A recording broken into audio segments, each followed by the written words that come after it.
welcome to a cover story conversation. Today we have with us Karti Chidambaram. He's a Congress MP from Lok Sabha from Tamil Nadu. Good to have you here with us. And Always a pleasure. today we're going to have one of our usual freewheeling conversations. So I'm That's the way it glad we should have be. the tea in front of us so we can actually have a relaxed chat. But I was just wondering, and I've been hearing some of your comments also on Twitter and here and there, your columns, why are you guys in politics? What is politics become? Is becoming more on religion, emotion rather than the real life issues? See, the way I look at politics is that we are administrative, heads, or you're giving us the administration to deliver to people. We are not some moral compass leaders of the nation. We are here to administer public services and offer public services to everybody of a certain standard. So my real focus on politics, the way I see it, is that we must really focus on ease of living issues. Because the daily struggle for the average Indian is tremendous. Where does he stay? How does he pay for his dwelling? Does he have the basic amenities in his dwelling? Does he get electricity? Does he get running water? Then how does he fund for the education of his children? I mean, does he get a job for his qualifications? How does he commute to work? And is his commute smooth? And is his interaction with government agencies like the police, the courts, smooth? And it's not a complicated exercise. And if he falls ill, is he able to go to a publicly funded healthcare center and get quality treatment? I think politics must only focus on these things. Otherwise, we are getting caught in all kinds of emotive issues, all kinds of, historic feuds, and I think that all is pointless. I'm not saying we shouldn't have those kind of conversations once in a while, but that can't be the focal point of public discourse, Today, I heard that the government here is saying the Indus Water Treaty was drafted badly. Okay, it was done at that time, at that point. Now you want to talk about it? No, redo it. If you want to redo a treaty, you must obviously engage with the people. So we are not talking about contemporary issues. We are not talking about issues which actually will make a difference to people's lives. And ease of living is what I would like to focus my politics and my energy on. But what also caught my eye was sometime back when you talked about this need for multiple KYCs. That is a problem I think everybody faces. Correct. It's harassment.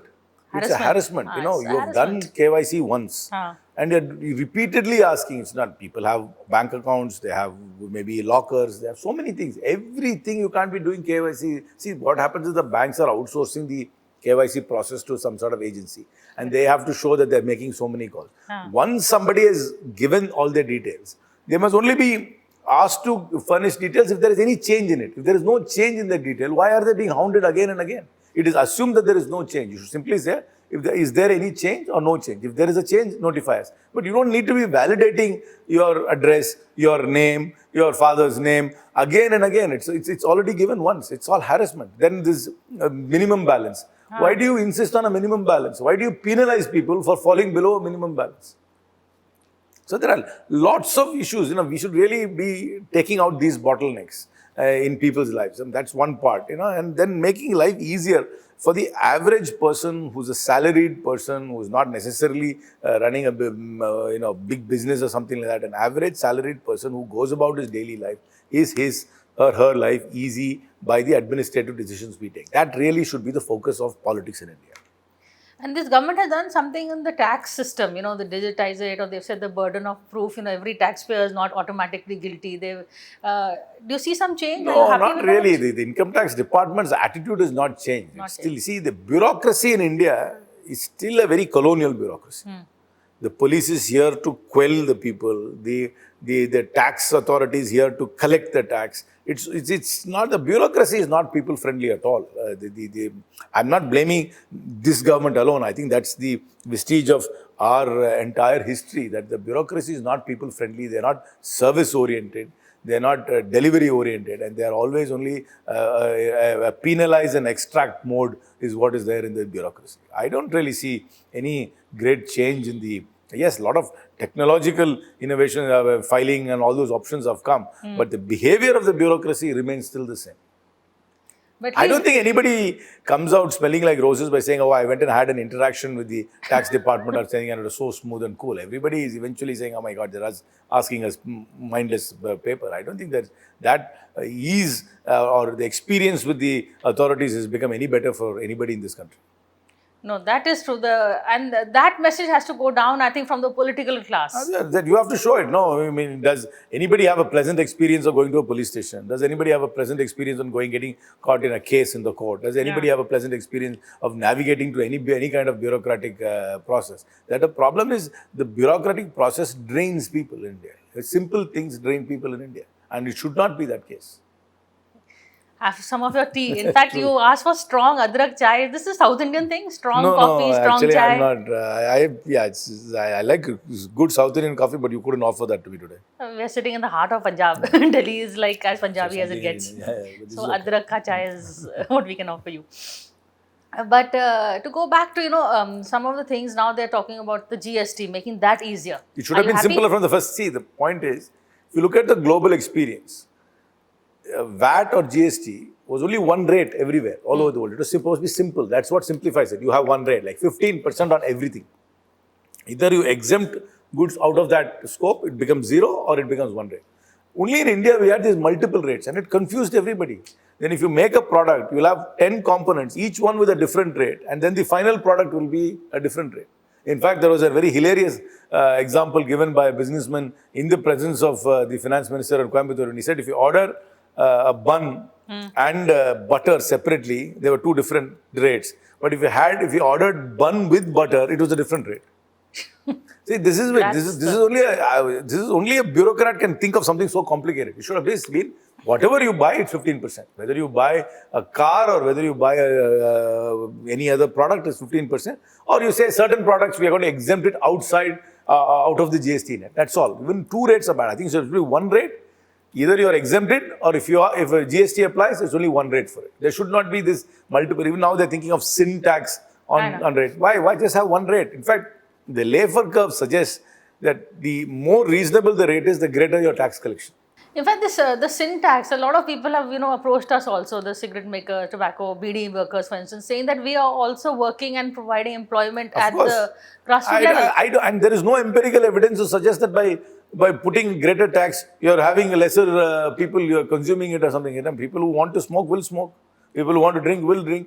So this is only an excuse to generate more revenue out of the consumer. But does it even generate more revenue? Because like what happened with prohibition, actually, the government simply says everything will have one rate of 15%. That's it. One VAT rate or GST rate of 15%. Certain products are essential, say for example, baby food or whatever you think. We have this list of products which we think are absolutely essential. We are going to take them out of the GST purview. All other products, whatever it is, whether you're buying an aircraft or a car or whatever it is, you will pay 15% and be done with it. It will be so much simpler to calculate. It will be so much simpler to comply. See, taxation has to be easy to calculate and easy to comply. If those two happen, your revenue will automatically improve. You have to make life easier. Everybody shouldn't break their head and rake their brains in order to come up with the calculations. There should be no exemptions, 15%. That's it. If you think certain products are necessary, take them out of GST. Zero GST. 0 or 15. Nothing in the middle, nothing above. So widen the net, ensure better compliance rather than...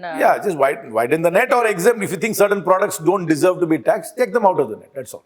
So then where does the government get its revenue? It will get revenue. In fact, by making it... See, I have always said, efficiency will lead to greater prosperity. We are a very inefficient country. Life is tough. We are wasting too much productive time doing mundane things. If we can make life more efficient, easier for people to do, people will be more productive and we will have more revenue. If the commute to your office is smoother, right? If every rainfall doesn't flood the roads, people will go to office much more smoother. There won't be traffic jams. You lose less fuel. So every little thing, efficiency adds to your productivity and that will lead to greater prosperity. Simple equation. So what is the solution? See, if you outsource it to a private, government is not efficient. If you outsource it to a private player, I think government itself, government must become efficient. Why can't government be efficient? I mean, government can become efficient. Name one example of an efficient government. State, district, anything. If you put your mind to it, hire good people, empower them, hold them accountable, you can be efficient. Why should we be relaying? Why should we be relaying roads every monsoon? Why can't we just hold the contractor responsible? They're given the contract to you. If there is going to be any leak, this is part of your contract. You need to fix it. End of story. Hold it. Hold that standard. We can. It's not as if just because government owns an enterprise or controls an enterprise does not mean it has to be inefficient. I mean, the best airlines in the world are state-owned. Singapore Airlines is a state-owned airline. Emirates is a state-owned airline. They're the best airlines in the world. It not isn't. And hire the best professionals, hold them accountable, pay them market salaries, and hold them accountable. Should there be more professionals in government?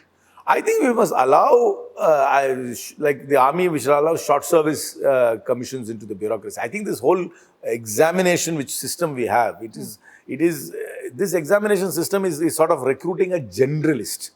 Basically a generalist who can crack this very complicated exam. But they not necessarily, might not have the management skills to manage public services today. I think we must really rethink the model in which we hire the bureaucracy. And even in the bureaucracy, I think we should allow this like a short service commission, like exactly what we're doing in the army. People come, work 12 years, go away. Or I know lateral entry, they did that, but lateral entry got stuck in the issue of reservation, which is fine. Because lateral entry has to bring in super specialists of competence. But anyway, this government is outsourcing most of its activities. Most of its programs are outsourced to consulting companies and to foundations which are in the public space. The government is not necessarily doing it. But efficiency can be brought about if the government demands the efficiency. And when asks for it, it can be done. Why can't government be efficient? You just need to. But we get distracted with too many things. We are distracted. Nehru distracts you a lot here. You know? Correct. Huh? I mean, I think we should just give up thinking about Nehru and all the time worrying about whether Nehru did something or not. Nehru did not show something. Then we're worried about whether whose language is superior. We're worried about all kinds of emotive things. You know? But instead of focusing on administrative efficiency and delivery of basics to the people. You know, I had a conversation with Akhilesh Yadav when he lost that election to Yogi Adityanath. He says, you know, the difference is that I was talking roads development, that, he was talking about that the toll road that he built and whatever. He's done a lot on the development, the metro. He's saying they were talking about Kabristan, Shamshan Ghat, Hindu, Muslim. And he's saying in the end, emotion wins elections. Is it correct? Emotion wins elections? Emotions matter, but I think if you can efficiently deliver services, that also will win. You know, if you can, people have aspirations, and if whatever you're doing administratively fulfills or helps that aspiration, people will vote for it. I don't think people will not vote for it. Yes, of course, emotions, regional pride, language, all these things are a factor, but I don't think that alone is what people are looking for. You know, at least the vast majority of people want better lives. But then you have slogans like "Aadhi roti khayenge, mandir wahi banayenge." I think the Mandir argument didn't work. The BJP lost in Ayodhya itself. But it brought you to power to a certain point was only Mandir. BJP but then it was done, then people have just moved on. No, they want that, But are the people at fault? No, I don't think the people are at fault. I think the politics is sort of, veers towards an emotive issue. I think it is possible to win on simplification of government. Lost, Narasimha Rao I think if you deliver properly, if you maybe what you promise you're not delivering, you deliver properly, and then you show tangible results to people, I think people will endorse it. I think then you can't give up on development, you can't give up on progress and say, oh, I won't do this, I'll only feed your emotions all the time. I don't believe that politics. I think if you can sort out basic issues, of education, health, roads, and deliver that to people in an efficient manner, people will accept it. I don't believe that it's not a plank which we can go and meet the people. And what is your take on this whole welfare economics model? See, I believe in direct cash transfer. I really think it's very, very useful. See, in fact, if I have my way, I will scrap most government programs and focus on direct cash. I'll only focus on building infrastructure. Quality infrastructure, which will make life easier for everybody. When I say infrastructure, I'm talking about school, hospital, roads, electricity, water supply. And making sure that the bureaucratic interface of people is simple. And then I'll do away with all other programs and focus on direct cash transfer. I think direct cash transfer empowers people at the grassroots level and also seeds the local economy. When you give, say, 1,000 rupees to a woman, what does she do with that money? She spends it around her neighborhood. Right. She's not going to go travel elsewhere to do it. She'll probably go buy some sweets for her children or grandchildren. She might go to the local tailor, or she will buy meat. Meat is a luxury. They'll buy meat, or will treat the family to something. Maybe go to a movie theater and watch a movie or something like that. And what happens? That money comes into the system and is taxed again. And if you have a fair 15% GST, this money is going to come back to you. Yeah. So, in fact, in my opinion, scrapping away all these, I know, all tongue twister names which we have for these programs, do away with all of them.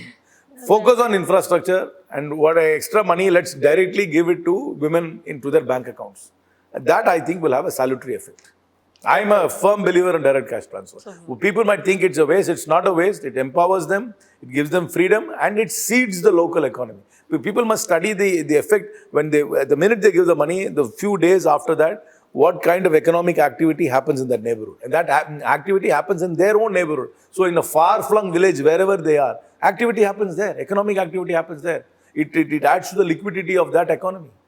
And you're saying women because you think women are better They are finance more ministers responsible. They are than- more responsible. They at least take the whole family. Their spending decisions will have a lot more beneficial to the whole family as opposed to the individual. I think so. We're talking, it's been a very interesting freewheeling conversation. I think on the everyday life, I think things that politicians or things that get ignored in this whole, hunt for headlines and these huge, larger issues on Mandir, Masjid, and at the end, everyday lives, as you said, they lost the election in Ayodhya. So what was all that about, apart from... If you look at the average person and map his or her life and see where are the pain points, and if you reduce those pain points, I think we will do a great service to this country. That is where politics, government, administration must focus on. That's the politics I want to do. What are the debates that you've enjoyed in the House? You may not We don't debate now. We only... That's true. It's dysfunctional now. And the bills that you would like discussed? I would have liked to have spoken on the sports bill, because this government has now taken control of all sports bodies by creating a national sports board, and they have exempted the BCCI from RTI, which is unfortunate. So I would have liked to have spoken about that, because this bill, what they have brought about, is not going to make us a better sporting nation. It's only going to give greater control of government over the sports bodies, which is not necessarily going to give any results. Is it going to make us win more medals? Is it going to produce more champions? I don't think so. So this government is a very centralized controlling government. They don't believe in decentralization. That's why when everybody tells me that BJP is right-wing, I disagree with it. BJP is not right-wing. It's exactly the opposite of right-wing. They believe in big government. They don't believe in individual liberty. They believe in the collective. So they are not at all right-wing. They might be religious fundamentalists, but they are not right-wing in the socio-economic sense at all. They are exactly the opposite of right-wing. They are completely centrist controlling. That's what they are. What is the big ticket reform you think they should do and they haven't done? See, this government, Prime Minister particularly, had a mandate to actually do a lot of things dramatically. He could have done dramatic things. He tried some dramatic things, which in my opinion were wrong. The demonetization was wrong. I mean, it was a dramatic thing which he did. His biggest dramatic thing he could do is to simplify tax by saying that there's one rate of GST, not two, just one. Exempt or do that. And then focus on infrastructure. And focus on direct cash transfer. The center is giving, instead of having this, I'll give 6,000 rupees to farmers, I'll give this to that. Just universal direct cash transfer to people. Universal. In terms of the economic... People will say it will lead to inflation. I don't think it will lead to inflation. It will only lead to greater liquidity. Because the money doesn't just sit in the city. It goes to the most far-flung village. The most far-flung place. And focus on, in fact, and if you have any extra money, you must make higher education free in government institutions. Because one of the biggest burdens people we must make higher education free and focus on building universities where people will only pay for their food and lodgings and not actually have to pay tuition. But then those, I agree, if that... why should education be only the preserve of the rich? If it should be affordable and accessible to everybody. I've been, in fact, touting an idea of having a lottery in Tamil Nadu, because people think, lottery is sin, it's gambling. I mean, there are ways to control it. And they have the excess money which comes out of the lottery, which will be very profitable, and use it only to fund higher education. Anybody who gets into a college on a on according to the government merit list should not have to pay any fees.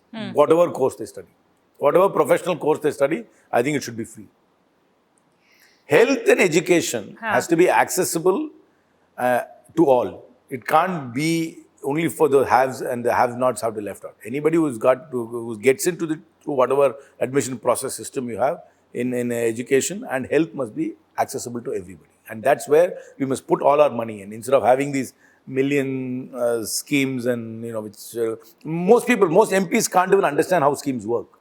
Yeah, most common people. Yeah, if you ask, why you ask an MP to explain how the mechanism in which a government. First of all, I can't name them because this government has got this penchant of naming everything in very complicated Sanskritized Hindi words, which I don't even understand the meanings of it. And then they're all only an alphabet soup.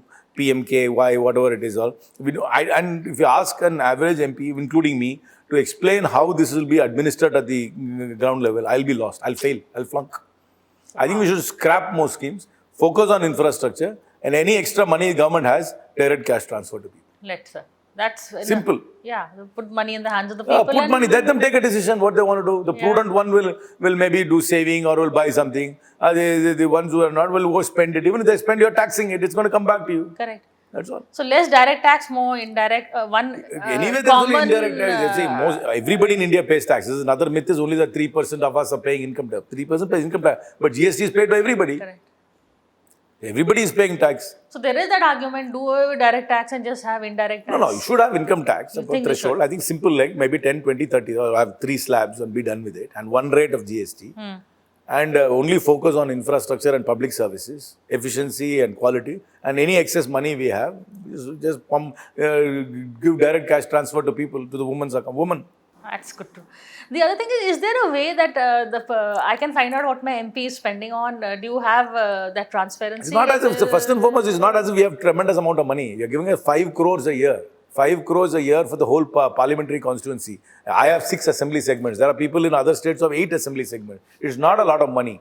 In fact, you should give us more money because we cut through the bureaucracy. Because if somebody wants a borewell in a boondock village, by the time the state administration or everybody gets around to it, it will take years. Here, this way, an MP can directly instruct the state administration to put a borewell and take money out of that. Money doesn't go through the MP. Again, it's not money. Even it is only through the state administration. The MP is only the recommending authority, and it is very transparent. There are only certain things we can do and certain things we can't do. And you can only do recommendation. But the only thing is the recommendation bypasses the usual bureaucracy. That's the only quote-unquote executive function the MP does in the constituency. Everything else the MP does has no executive function there at all. So in fact, I would say you increase the money there. In fact, that will cut a lot of red tape. Because the MP, because he or she needs to get elected, is always meeting people, public demand can be directly sorted out instead of going through this whole chain of bureaucratic decision-making. Tell us a bit about you. You joined politics. Was it because of your father, or because your mother also is lawyer? I think I was born into a political environment. My father got into politics before I was born.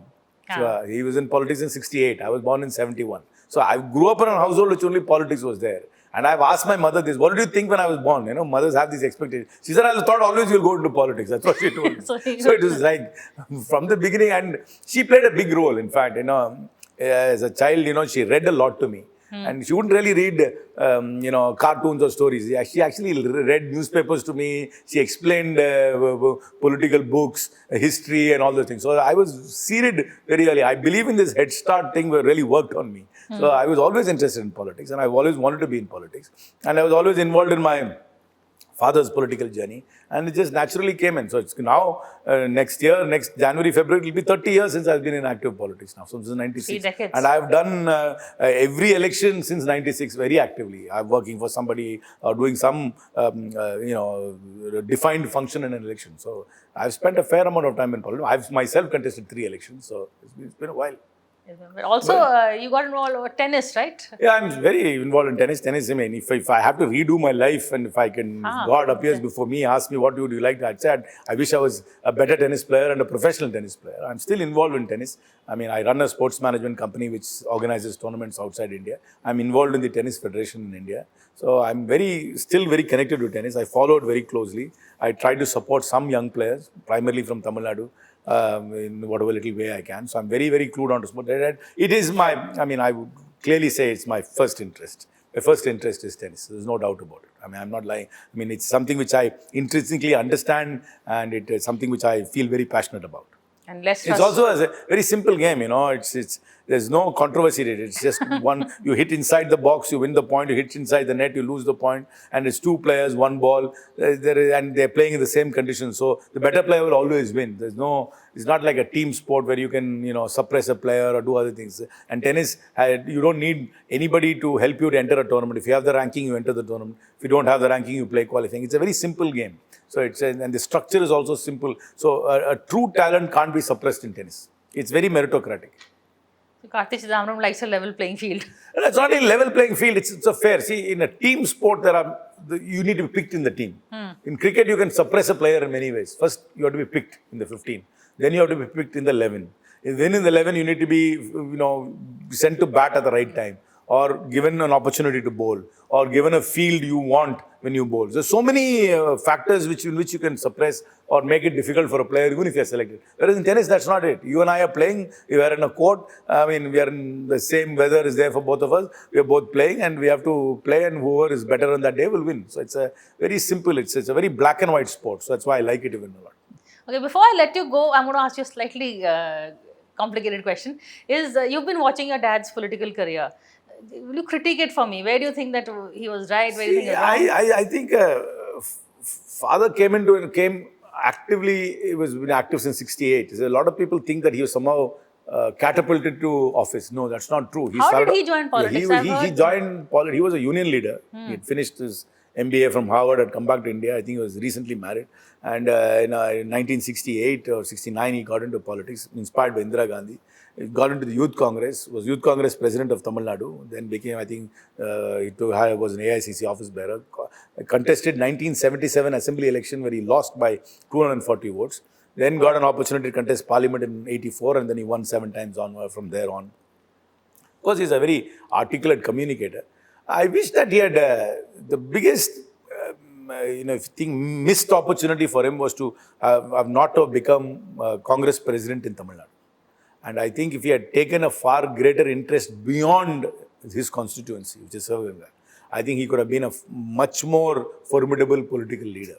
And I think that was a mistake on the Congress party, and a mistake on him also not for pushing it. I think it's a big historical mistake the Congress did of not making him Congress president at some point of time. Even though he was Youth Congress president, he was All India Secretary, MP, Minister and everything. Not giving him the party and when he was younger and far more energy, not giving. I think the Congress party missed out a huge opportunity because he had a statewide appeal. He was a great communicator. Correct. And middle class people would have lapped up to him a lot more. He was one of the best finance ministers. So that I think was a huge missed opportunity of the party. And I think that he should have also pushed for it, and the party should have also given it to him. Both didn't happen, but now it's too late.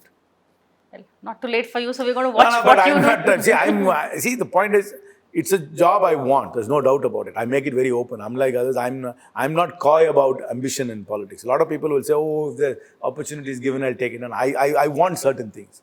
I would really like the job to head the Tamil Nadu Congress. That's really where I think I can add more value. But I'm very out of the box thinker, or the way I want to run things would not be very conventional. And I'm not too sure the party is ready for that. I'm not too sure the party, both in the establishment here and the establishment, is ready for what I would do to it. I would not be conventional. I would not be in the box. And I think being in the box is going to take us nowhere because it's already been 50 plus years since we've been out of government in Tamil Nadu. So that but whether the party is ready for that, I don't know. I mean, and my sense is then they would not prefer it. Well, we're going to watch this space and keep an eye on you. But thank you so much for this conversation. It's fun. Thank you. Yes.